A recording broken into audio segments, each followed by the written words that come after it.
I feel like we'll always be someone we want to. I feel like you'll never, ever just leave me to. I feel like you're the only one that I run. Hi guys, and welcome back to my channel. So today we're going to be doing the long-awaited tutorial and review of the Anastasia Beverly Hills Subculture Palette. Okay, now we know that this palette had some controversy.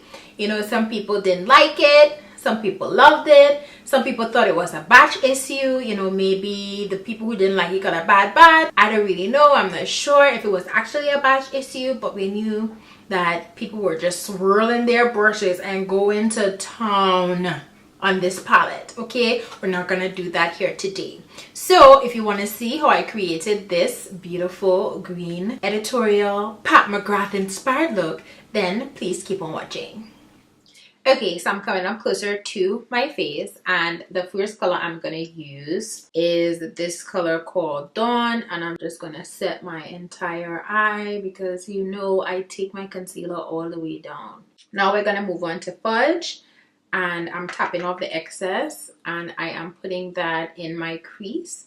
So today I'm not really building up a crease because I was inspired by this makeup look by Pat McGrath, and she did not have much of a crease. It was just that beautiful blue color, but I still want to put down a little base, so maybe a little bit of this brown will peek through. Now the first time I used this Fudge, I think I put too much of the shadow at once, so it was looking kind of muddy, but now that I tapped off the excess, this looks pretty good. Then we're gonna go in with the color Access, and we're gonna cover our entire lid with that. So I'm just taking this brush sideways like so, and I am packing that onto my lid. So I'm kind of sweeping it on at first, and then when I'm ready to build the coverage, I'm just gonna go back into the pan and then pack it on. So I'm building this shape up. I may take it I'm taking it above my crease all the way up. So this green color is gonna fill our entire lid. I want this to be opaque, very opaque. I'm gonna put on quite a bit of it. So now that I think I've gotten the shape that I want, I am just putting that color on. This color is absolutely like gorgeous. I really like it. By the edge, I'm just kind of blending that out a little bit. Right now, my only fear is that, you know, both sides are not gonna be even, but I don't know. You know, it's not always about perfection. Now there's a dip over here, so I want to make sure there's no dip. All right, so then the next color I'm gonna take is Electric, and I'm putting this right in my inner tear duct on the top. So I'm just gonna do the top part now, and I'll do the bottom part once I am finished with my face. Right, so that's that. Now I'm just gonna peel this off. Let me see if I like how it looks, if it's sharp enough. Now this has a curve right here. Yeah, they both have a curve, but I'm okay with that. I actually like how this looks. Yes, this is giving me the drama. Okay, so what I'm gonna do is just clean up under my eyes, so you can see that there was fallout, you know, here and here. So I'm just gonna clean up under my eyes. I'm gonna put on my lashes, and I'll be back to do my face. So I had to do a little cleaning up of the eyeshadow, but I wanted to come back and show you guys. I'm just going to take some concealer and clean under my brows, and I'm taking the Colourpop No Filter Concealer in the shade D70 just to make under here a little brighter, clean up my brows a little more, and just make this really crisp. I love this concealer for like under my eyes because it dries so quickly, right? So that just brightened under my brows a little bit. So I'm happy with the eyes. Now we're gonna move on to the face. We're using our Benefit PoreFESSIONAL Matte Rescue Primer. Y'all know this is my fave. I'm still using that one that I cut. Listen, there's so much product in here. I'm not gonna let any go to waste. And usually I like to put on my primer before I start my eyeshadow so it could really sit into my skin. So I'm just gonna give it like about 2 minutes, and then I'm gonna do the powder method. Okay, so I have my Wowder, and I'm gonna put that all over my face. I really forgot how much I like my Wowder, you know, to just control the oil throughout the day. So yeah, I'm gonna start back to do that in my makeup routine. So today I'm gonna be using the Estee Lauder Double Wear Foundation, and my shade is Pecan. Fenty Beauty is still sold out. I made sure and clean my beauty blender today before I used it. Same method I use in how I clean my brushes tutorial, so I hope you guys will check that out when you finish watching this tutorial. I actually don't put a lot of foundation right under my eye because I go in with concealer and I don't have much to conceal. I basically just use concealer as a brightener, you know, for under my eyes, so I don't put too much product under there. Then today I'm gonna be using this Clinique Beyond Perfecting foundation and concealer in one in the shade Golden. I got this as a sample from, was it Ulta or Sephora? It's one of them. And I just love these big applicators. Like Tarte Shape Tape has a similar big doe foot applicator. I actually love that. I'm gonna highlight my nose today. I know this is looking kind of crazy because the green is so green and then this is looking so yellow. Oh gosh. I'm going for that really bright look today. So I'm gonna take the same beauty blender as always and I'm going to blend this out. So sometimes I like to use the back of my beauty blender and I squeeze it down like this and then I just like pounce under my eye. I do that because the tip of my beauty blender is gone. I know, super ratchet. When last have we heard that word? I was watching Girlfriend's Guide to Divorce and the daughter used that word, but I am now on the first season, so obviously that was like a couple years ago.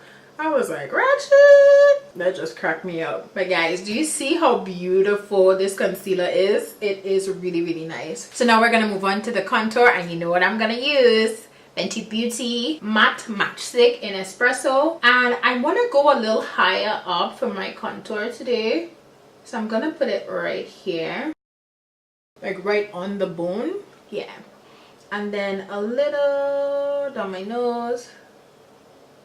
I don't want too much on my perimeter, so I'm just doing a little line. Okay, so that's how I'm gonna contour, and then I'm going back with my same beauty blender. You know the drill. And for my forehead, I'm just blending it into my hairline.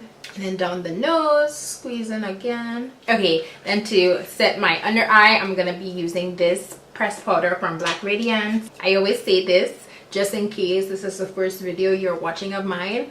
I used to use very light powders under my eye, but it just makes me too bright, and you know, I don't want to go for that. Sometimes I do use the Ben Nye powder in Cocoa Tan or in Sienna, but these days I'm using this powder that is the same color as my skin so that I could still set it. The light concealer that I use still comes through, but it's not like crazy bright. And I think I've been really enjoying the results. And to set the cream contour, I'm using this sleek, they call it a face form kit in dark, and I'm just going to set the contour. I'm also going to use this one to set the contour on my nose. Now that I have finished with my highlights and contour, I'm going to put on my blush.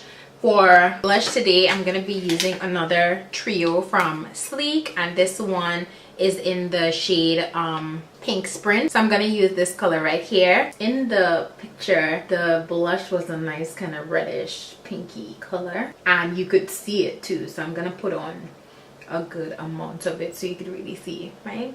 I love this blush. Okay, now for highlight, I'm gonna be using this highlight from a company called Koi Voca. They are Black owned, and it is in the shade Goddess Olivia. Oh, this is beautiful. This is the first time I'm using this. It's very fine. Oh, yes, I like this. I don't know if the camera is really picking it up, but it's beautiful. Right, you can see it better on this side. I would definitely leave the link to this company below. So I'm gonna take just a little bit down my nose. For the under eye, I'm gonna go in with the shade Rowdy, and I'm gonna tap off all the excess because I don't want any fallout now that I'm almost finished with my face. And I'm smudging this on the end on like 2/3 of my eye, and then we're gonna go back in with electric, bring it out to like 1/3. Then I'm gonna take my Wowder powder again and set my entire face. I'm not gonna set my highlight because whenever I do that, you know, it loses the shine. Okay, now that we've set with Wowder, we're gonna do the lips. So I am going to line my lips with Colourpop BFF3. I'm gonna use Photo by MAC. I actually love this lipstick. I haven't worn it in a while. I like miss my MAC lipstick. So this is a satin finish. I didn't want matte lips because Mother Pat didn't use matte. Well, I don't think it was matte. It looks like it had a little bit of sheen to it. So I decided to use this satin lipstick. And that is the final look. I am highly impressed with the Anastasia Beverly Hills Subculture Palette. I think it's very pigmented. I think the shadows are very blendable. And all around, like, amazing. I know for this tutorial, I only used 4 shadows. But I can imagine what other looks I can create with this. Actually, I am going to create more looks with it that may be a little deeper and more sultry because, you know, fall is coming. As it gets colder, we tend to want to do more deep and dark and sexy eyes. So I'm going to try to create even more looks with this palette. I absolutely love it.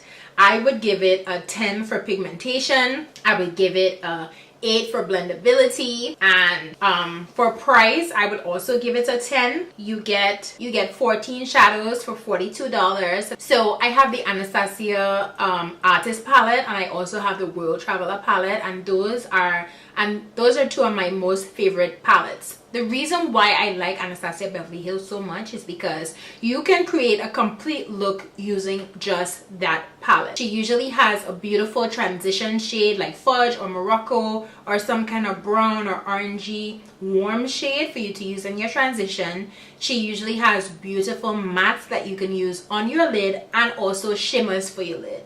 Shimmers that are amazing.